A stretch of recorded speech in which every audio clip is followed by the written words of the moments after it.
જોઈ શકો છો ફટકડી છે અને અગ્નિહોત્ર હવનની આ ભસ્મ છે. તેમને એક કાપડની થેલીમાં, આ ફટકડીને પહેલાં કાપડની થેલીમાં નાખી દઈએ. પછી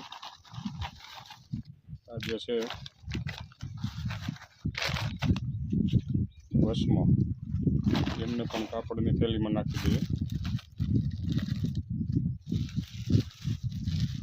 કાપડની થેલીમાં નાખવાથી એ હવા ઉજાસ એમને મળે છે અને એમના જે બેક્ટેરિયા છે એ વ્યવસ્થિત પાણીમાં જઈ શકે છે.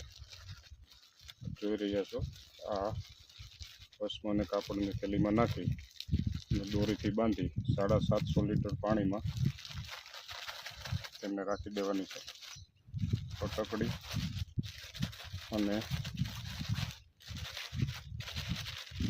આ ભસ્મ. આ ભસ્મ એ સાદી ભસ્મ નથી, પણ અગ્નિહોત્રની ભસ્મ છે. અગ્નિહોત્રના મિત્રો ઘણા બધા ફાયદા છે. કદાચ આપને ખ્યાલ નહીં હોય, આગળના વિડીયોમાં અગ્નિહોત્ર હવન કરતા હોઈએ તેવો વિડીયો પણ મોકલશું. અમારું આ વૈદકમ ઓર્ગેનિક ઇન્ડિયા નામનું ફાર્મ છે, તાલુકો વિસાવદર, જિલ્લો જુનાગઢ. Mobile number 9423738094. આમાં કેવું છે કે થોડીક મહેનત પડે, પણ આજે ઉર્જાજલ થઈ જશે ને એટલે 5 મગફળી છે એમાં આપણે એમનો ઉપયોગ કરવાનો છે. સરસ મજાનું આ ઉર્જાજલ 4 દિવસ કે 5 દિવસ રાખશો એટલે તૈયાર થઈ જશે.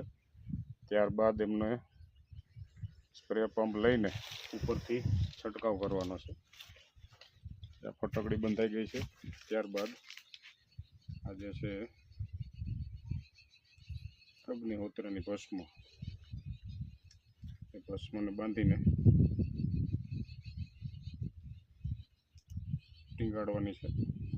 ટીંગાડવાની એટલા માટે હોય કે જો એમને સીધી જે પાણીના ટાંકામાં નાખી દઈએ તો એ નીચે જતી રહે છે, અને ટીંગાડેલી હોય તો એ વચ્ચે મધ્યમાં સરસ મજાનું કામ કરશે, જેથી કરીને એમના બેક્ટેરિયા જે છે એ બધા જ એટલે હમણાં ઓગળી જશે, એટલે અંદર વહી જશે.